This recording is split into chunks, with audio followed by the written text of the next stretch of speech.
People are frustrated with housing and the price of homes. People are frustrated with certain food items. But there are a number of things that President Trump has already been incredibly successful doing. So when he says this affordability issue is a hoax, he's right. He's basically talking about how the Democrats have taken this word affordability and used it as their calling card for the 2026 elections. They think that these Democrat wins that we just saw in Miami, in New York City, in other places like New Jersey, we shouldn't be surprised that the Democrats won those races. These are all blue states and cities, so it's no surprise there. What is a surprise is that after all of these years, the Republicans keep getting rolled over by the Democrats' messaging. I got to tell you, I don't think that people really feel as bad as the Democrats are talking about. The economy is doing well. There's $18 trillion of new investment that have come into this country. I gotta say, if this is the move by Republicans heading into midterms, do not change a single thing. I say this as somebody who learned the hard way that insisting back in 2024 that Joe Biden was presiding over a strong economy was not a viable strategy. Please repeat this every single day from now until November 2026. Tell Americans who are clearly struggling with surging prices on food, on electricity, housing, electronics, rent, that everything is actually better than they think it is and that their pain is just make-believe. And let's be clear, it's obvious why Maria Bartiromo is doing this. It's because when words fall out of Donald Trump's face, that becomes gospel for today's GOP. So Trump says that the economy is strong, and the lemmings in his party blindly just regurgitate what he says because they've lost the ability to think critically and instead just act as megaphones for whatever errant synapses fire in Trump's brain and then fall out of his mouth. Like, for example, these instances of political genius. It's a con job. I think affordability is the greatest con job. They look at you and they say, affordability. They don't say anything else. Everyone says, oh, their prices were so low. No. But our prices now for energy, but for gasoline are really low. Electricity's coming down. And when that comes down, everything comes down. But the word affordability is a Democrat scam. Affordability is a hoax that was started by Democrats who caused the problem of pricing. The word affordability. I inherited a mess. I inherited a total mess. Prices were at an all-time high when I came in. Prices are coming down substantially. Look at energy. You and I discussed before the interview energy. Energy has come down incredibly. When energy comes down, everything, because it's so much bigger than any other subject, but energy has come down incredibly. Prices are all coming down. It's been 10 months. It's amazing what we've done. I wonder what grade you would give A your plus. Economy. A plus. Yeah, A plus, plus, plus, plus, plus. So, at a time when more than 2/3 of Americans disapprove of the economy, the fact that Trump thinks it's perfect means he's both out of touch with the vast majority of Americans and that he's not going to do a thing to fix it. Think about it. Why aim to improve an economy that's already A++++++? Note, too, that Donald Trump says that prices are already coming down. First of all, that is yet another instance of just how out of touch he is. According to the latest polling, the vast majority of Americans believe that prices are going up, not down. But it's also just objectively false. He brought up the issue of energy specifically in one of those clips. Energy prices have thus far surged 11% in Trump's second term, despite promises that he would, quote, cut the price of energy and electricity in half by the start of 2026, which, mind you, is 2 weeks away. According to The Guardian, among the reasons for the increases are Trump's moves to boost fossil fuels, says the new letter, which was also signed by Senators Ed Markey of Massachusetts and Jeff Merkley of Oregon. That includes coal, the costliest and dirtiest energy source. The president has also waged war on inexpensive wind and solar power, despite soaring electricity demand driven by artificial intelligence data centers. More than 12 million U.S. homes could have been powered by the clean energy projects that have been canceled or delayed since Trump's re-election. The White House has also made the crisis worse by proposing to eliminate the $4 billion which Congress approved for the heating and cooling via the Low-Income Home Energy Assistance Program. He's also seeking to cut or eliminate funding for the Energy Star program, which promotes energy efficiency and has saved Americans $500 billion in energy costs, according to the latest federal data. So not only are energy prices rising, but they're rising thanks to Trump. And yet the fact that he suggests that the opposite is happening is a testament to either his delusion or his dishonesty. And let's be clear, it's not just Maria Bartiromo. This was Republican lawmaker Mark Alford doing his best to get recognized by Daddy Trump. So I do wonder how you would grade the economy.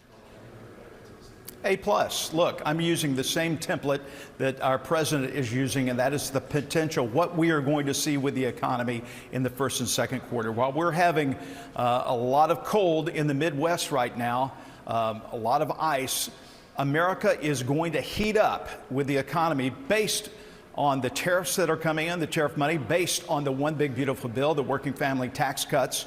It is going to supercharge the economy. And of course, here's J.D. Vance.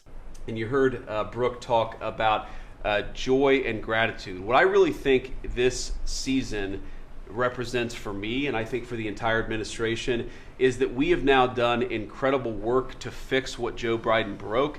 And I think that next year in American growth and American prosperity could be the best year that we've had in the United States of America. It's going to happen because we're all working hard. It's going to happen because we have the greatest country in the world. But I think for congressional Democrats in particular, if they want to talk about affordability, they ought to look in the mirror. We are fixing what they're broken. We're proud to do it. It's the job that we were elected to do. But I think 2026 is going to be the year where this economy really takes off. New today as controversy swirls around the House Democrats' release of photos of powerful men alongside convicted sex offender Jeffrey Epstein. Americans are dissatisfied with the level of transparency from the Trump administration around Epstein. According to an NBC News poll out today, 71% somewhat or strongly disapprove of why the Trump administration has handled, the Trump administration has handled the Epstein files. 29% approve. But come Friday, the Epstein Files Transparency Act will kick in and the Department of Justice will be forced to publicly disclose its Epstein-related records.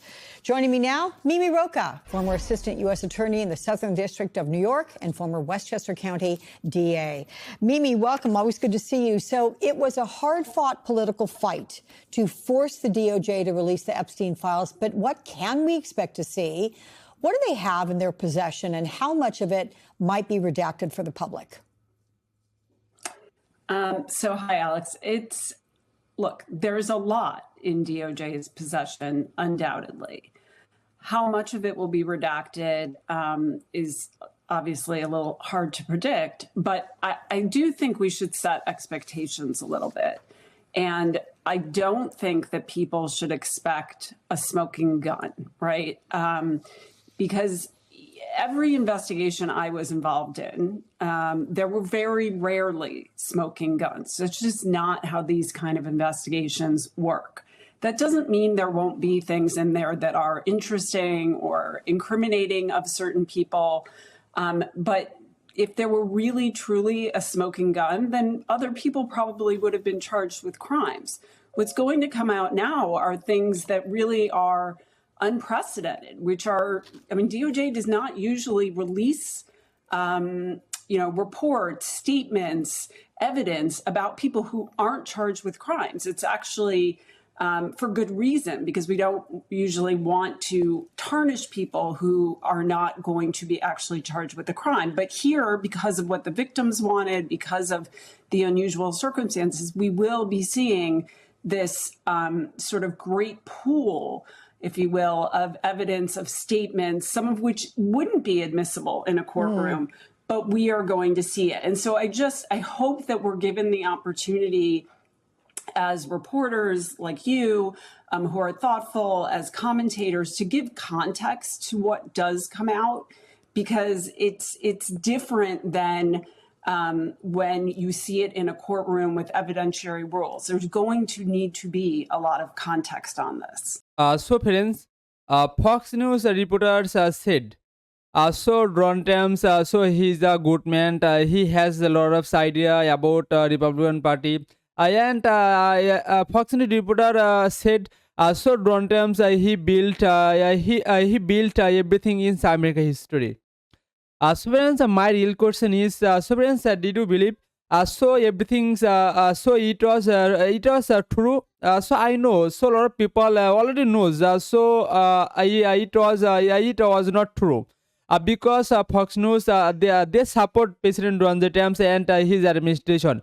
Because I know it is very normal things. Friends, my real question is, they can support Donald Trump because they can't lie about Donald Trump. Friends, my real question is, friends, Donald Trump, did you know So Donald Trump promised every American people because Donald Trump did not create a lot of job in his administration and his presidential.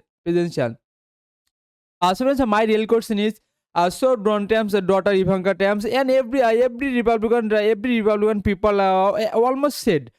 So Donald Trump he create a lot of job. So friends, my real question is, so Donald Trump he did not create a lot of job. He did not create nothing in the American history. So friends, I know it is very bad for every American people and every American people. So friends, I believe 100% about it. So Donald Trump he did not create anything in American history. And America, every single family has a lot of problems right now. So friends, my real question is, so Donald Trump, I know Donald Trump. I think Donald Trump he created a lot of job in America, in American history. So friends, so America, every single family has same quotient. So we need a job. We need good job. So friends, why? So they said we need good job. Even Donald Trump create a lot of job because every American single family has a lot of problems. We need a good job. So friends, it is 100% true. Because Donald Trump he didn't create a lot of job in 10 months. So friends, okay, that's it. So friends, what's your opinion? Please tell me in comment about President Donald Trump and Fox News reporters. So friends, I know a lot of people already knows about Fox News all reporters. So they have a lot of confidence about only President Donald Trump and his administration. So friends, okay, that's it. So friends, don't forget subscribe my YouTube channel. Click this notification. So friends, see you later. Another amazing video.